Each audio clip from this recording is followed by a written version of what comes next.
started. Thank you for Overall, from joining a us. financial standpoint, extremely pleased with the result. The growth has really been from a broad-based performance, not a single area which has not performed. If I look at the horizontal verticals and the geographies, we would be in the number one or number two growth position in virtually all of them. So starting with, if you look at engineering services grew by a little over 25% on an LTM Y&Y constant currency basis. Infrastructure grew, BPO grew by, again, a little over 25%. Infrastructure about 18.3%. And application, again, an industry average growth of about 8%, which is pretty good, I would say, given the market landscape. If you look at a couple of big milestones in this year, infrastructure group crossed the $2 billion milestone. Financial services crossed $1.5 billion in revenues, and ERS also crossed the $1 billion milestone over there.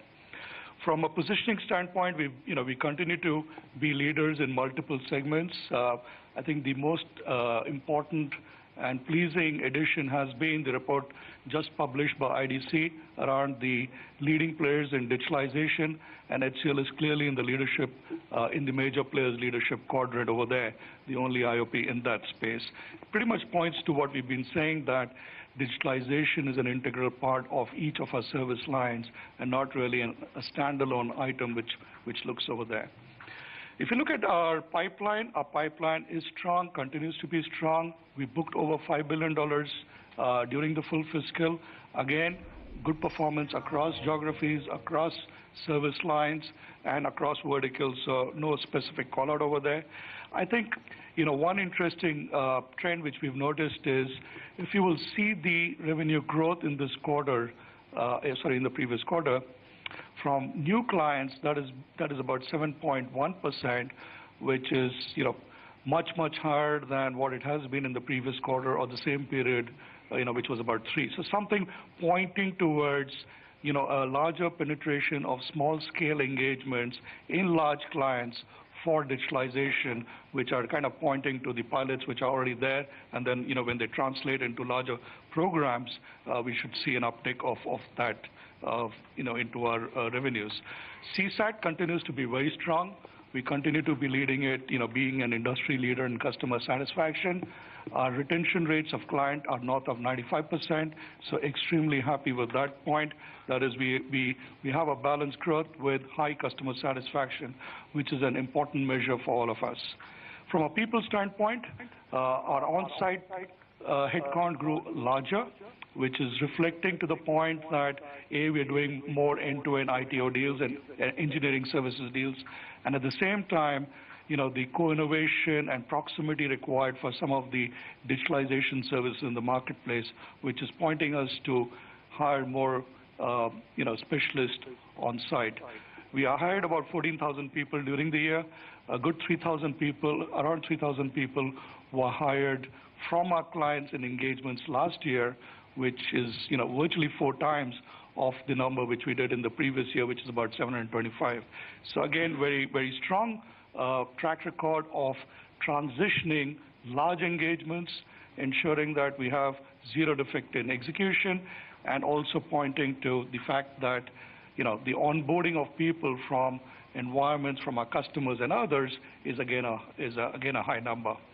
With that, I'll give it to Anil to walk us through more details on our financials. Thank you, Anand. So if you look at the rupee growth, this quarter was 5.5%. So our revenues were at 9,777 crores, while our net income was 1,783 crores, which increased by 5.9%.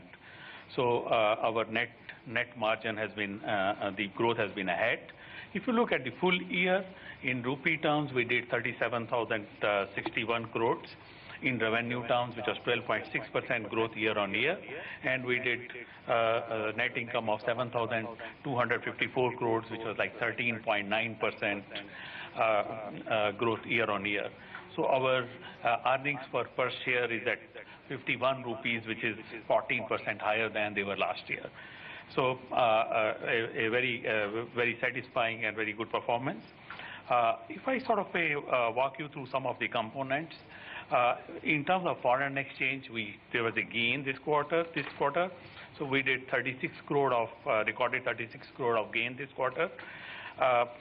In terms of other income, we're at 176 crores. Our provision for taxation, we had guided within the range of 21 to 22%. We came to be slightly below that at 20.8%. And if you look at our balance sheet, our receivables were sort of lower by about 4 days as compared to last quarter. So there was a positive movement there. In terms of our return on capital employed was in excess of 30%. That was also pretty good. And if you look at the dividend, the board decided to give 5 rupees as dividend interim. So if I look at the financial year 15 and look at the dividend payout ratio has been very good at 37%, higher than 28% it was year before. So our capital expenditure has been in the range of about 3% this year.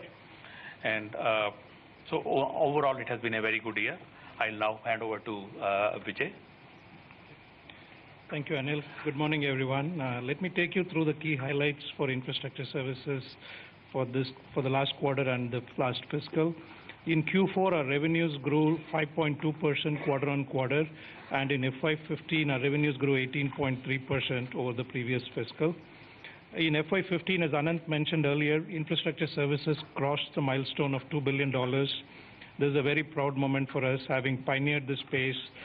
We've been early enough to spot the trends, invest in building capabilities, and more importantly, we have an excellent track record of zero defect execution and very high client satisfaction. As we grow this business further, what we call as the next-gen ITO business is at the core of our offerings. Right? The next-gen ITO is really about building technology and operational capabilities that will deliver high availability and performance in a secure and a seamless manner, in a service-oriented manner for our clients, which will help them build capabilities, compose capabilities in a differentiated manner and deliver superior client experiences. So around next-gen ITO, there are 3 key themes around which our propositions are emerging. The first is our Enterprise of the Future framework, which really allows a plug-and-play capability, leveraging software-defined infrastructure, cloud-first, mobility-first, internet-first, unified communication, and modern workplace. The second theme around next-gen ITO is all around automation and orchestration. We continue a decade-long journey on automation, where we have been leveraging some of our own IPs like MTaaS, MyCloud, ITSM, Gold Blueprint, and several other innovations. Well, you can catch more from the management in a chat.